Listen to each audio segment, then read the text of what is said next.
What if I told you that one of the most powerful things you can do for your brain, your body, and your bank account costs absolutely nothing, takes only 10 minutes, and you have been doing it wrong your entire life?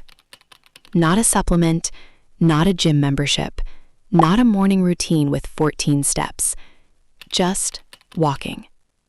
But not the way most people do it.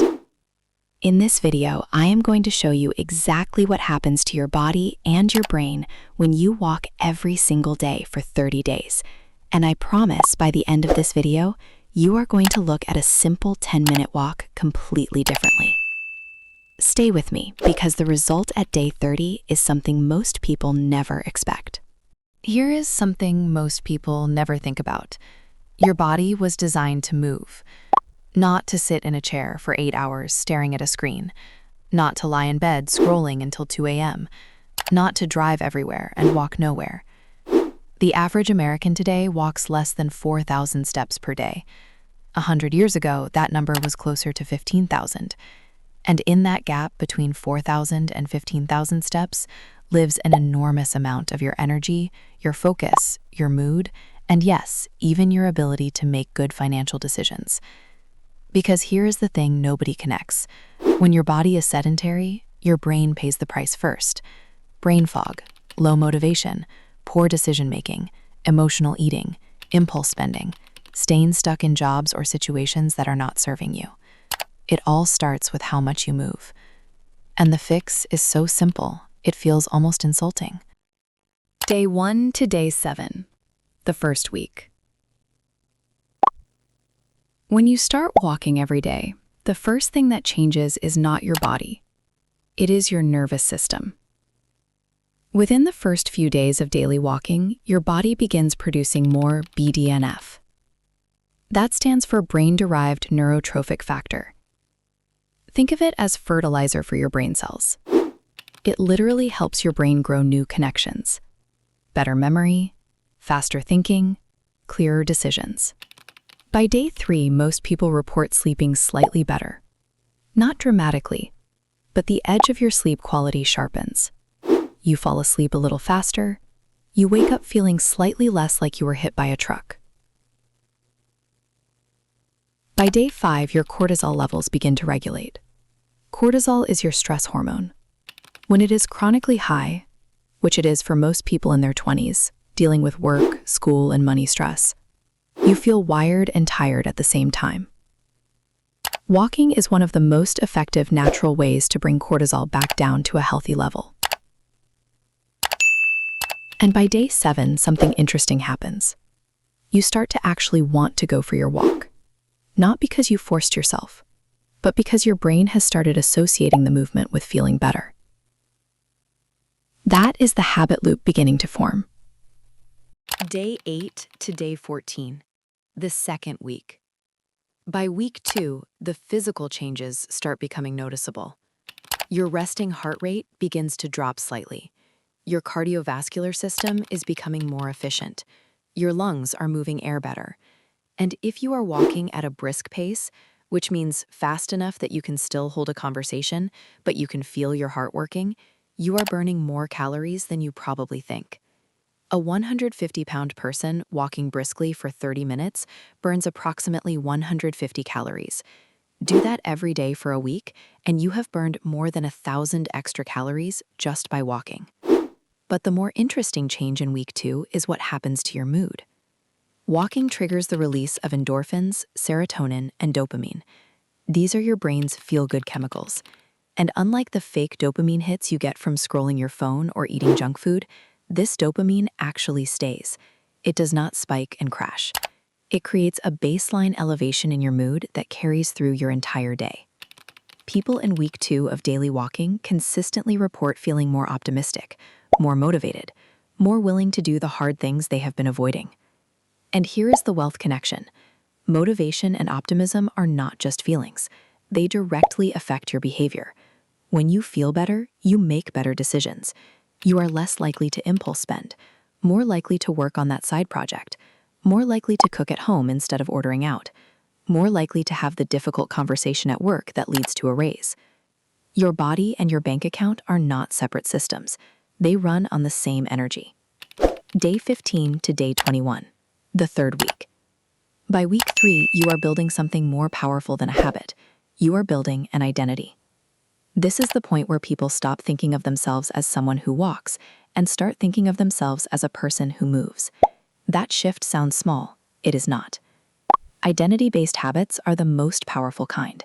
When you believe you are a certain type of person, your behavior automatically aligns with that belief. And once you have a movement identity, it starts to bleed into other areas of your life. People who reach week 3 of daily walking often spontaneously start making other improvements. They start drinking more water. They start paying more attention to what they eat. Some start waking up slightly earlier. Some start reading more.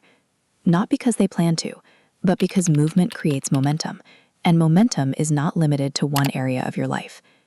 In week 3, your inflammation markers also begin to drop. Chronic low-level inflammation is linked to fatigue, brain fog, anxiety, and a host of long-term health issues. Walking consistently is one of the most effective anti-inflammatory tools available to you, and it costs nothing. Day 22 to day 30, the final week. By day 22, something remarkable has happened. The walk has become automatic. You no longer have to convince yourself to go. The resistance that existed in week 1 is mostly gone. The mental negotiation you used to have with yourself has been replaced by simply putting on your shoes and going. This is what real habit formation looks like. Not willpower, not motivation. Automaticity. And by day 30, the data is clear. People who walk daily for 30 days show measurable improvements in memory and focus. A Stanford study found that walking increases creative output by an average of 60%. Not while sitting thinking about walking, while actually walking. Your blood sugar is more stable, your energy is more consistent throughout the day. Your sleep is deeper. Your stress response is calmer. And practically speaking, you have proven to yourself that you can commit to something for 30 days. That proof matters more than you think. Because every time you follow through on something you told yourself you would do, you build self-trust. And self-trust is the foundation of every other thing you want to build in your life. How to do it right. Now, let me give you the exact formula that makes this work. First, walk at a brisk pace, fast enough to feel your heart rate slightly elevated. Not a stroll, not a sprint. A purposeful walk. Second, go outside if you can. Natural light during your walk has its own set of benefits. It sets your circadian rhythm, it boosts your vitamin D, it gives your visual system a break from screens. If you can't go outside, a treadmill works, but outdoor walking has a measurably higher mood benefit. Third, walk in the morning if possible.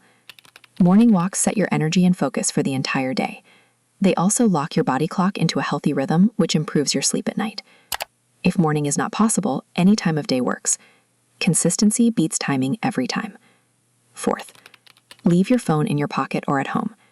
This is the one most people resist the most, and it is the most important one. The mental clarity you get from 10 minutes without a screen is one of the most underrated benefits of the whole practice. Your brain needs unstructured time to process, consolidate, and create.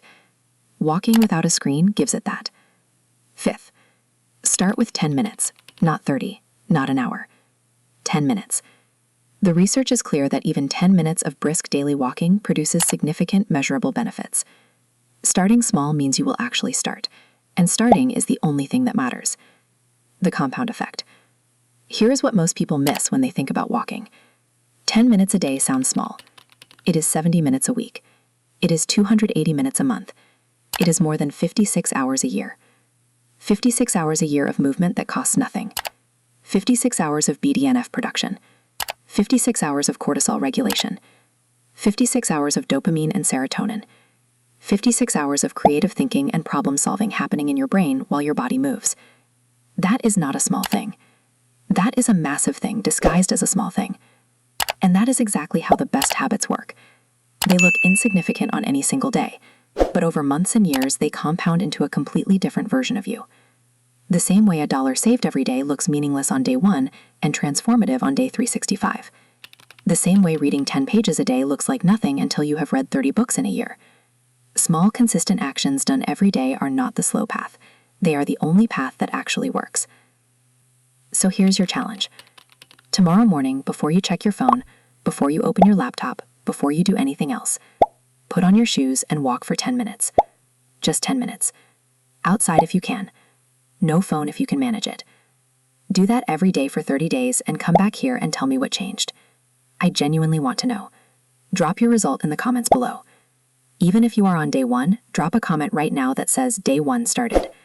That one comment creates accountability, and accountability is one of the most powerful forces for actually following through. If this video gave you something useful, hit subscribe. New videos every Wednesday on building your health and your wealth without overcomplicating it. The Calm Climb. See you next week.